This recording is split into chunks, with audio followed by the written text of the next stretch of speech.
क्या प्रशांत किशोर भाजपा की B team है? क्या भाजपा के लिए बैटिंग कर रहे हैं प्रशांत किशोर?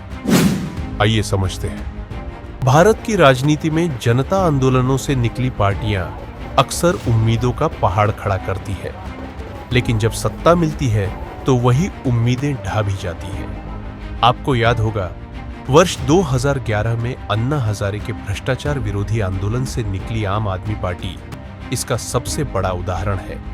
अरविंद केजरीवाल और उनकी टीम ने जनता को भरोसा दिलाया कि वे राजनीति का चेहरा बदल देंगे।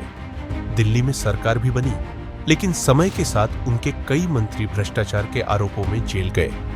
खुद केजरीवाल को भी गिरफ्तारी का सामना करना पड़ा और हाल ही में हुए चुनाव में आम आदमी पार्टी की करारी हार हुए। साथ ही केजरीवाल भी अपनी सीट हार गए। यह घटना इस बात की याद दिलाती है कि सत्ता का सच और आंदोलन का आदर्श अक्सर एक दूसरे से मेल नहीं खाते। अब बिहार में प्रशांत किशोर की जन सुराज पार्टी भी कुछ वैसी ही कहानी लिखने की तैयारी कर रही है। पीके ने 243 सीटों पर चुनाव लड़ने का ऐलान किया है और दावा किया है कि उनकी लड़ाई सिर्फ एनडीए से है। महागठबंधन उनके लिए कहीं नहीं है। लेकिन ठीक उसी तरह जैसे एएपी की शुरुआत में विपक्ष उन्हें बीजेपी की बी टीम बताता था, वैसी ही चर्चा पीके को लेकर भी हो रही है। उनके आलोचक कह रहे हैं कि पीके का असली काम विपक्ष के वोट काटकर बीजेपी को मजबूत करना है।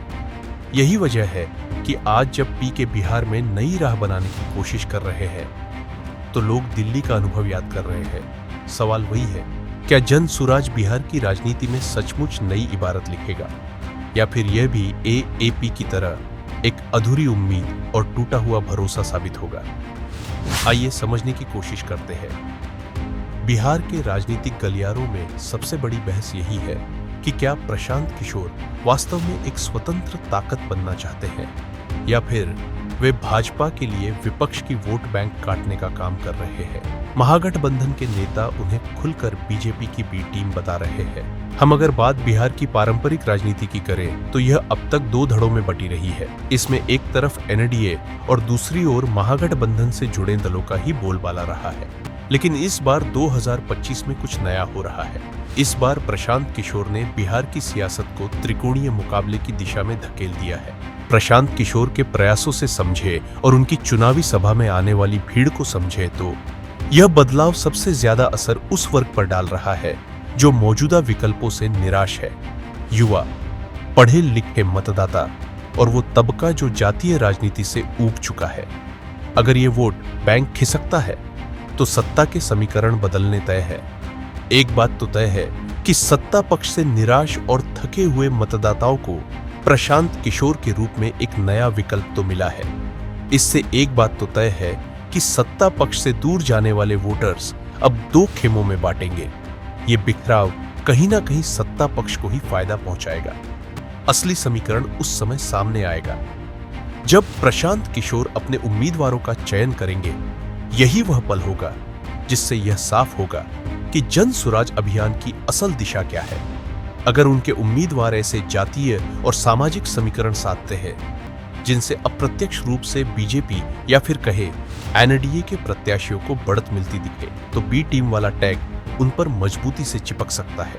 यह टैग महज एक राजनीतिक बयानबाजी नहीं रहेगा, बल्कि उनकी साख और भविष्य की रणनीति के लिए गंभीर चुनौती बन सकता है। बिहार की राजनीति में जहां जातीय गणित सबसे अहम फैक्टर माना जाता है, वहां उम्मीदवारों के चयन से ही किसी भी अभियान का असली चरित्र तय होता है। एक थ्योरी यह भी है कि प्रशांत किशोर भाजपा के खिलाफ कमजोर उम्मीदवार उतारेंगे और राजद, जनता दल यूनाइटेड और कांग्रेस के खिलाफ मजबूत दावेदार उतारेंगे।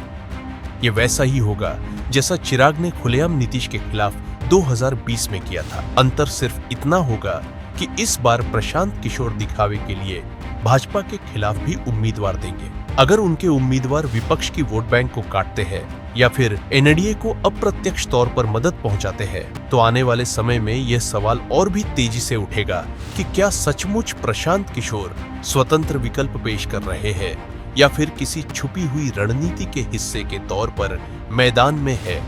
यही कारण है कि उनके प्रत्याशी चयन की प्रक्रिया पर नजरें टिकी रहेंगी। आगे की और खबरों के लिए के बने रहिए हमारे साथ।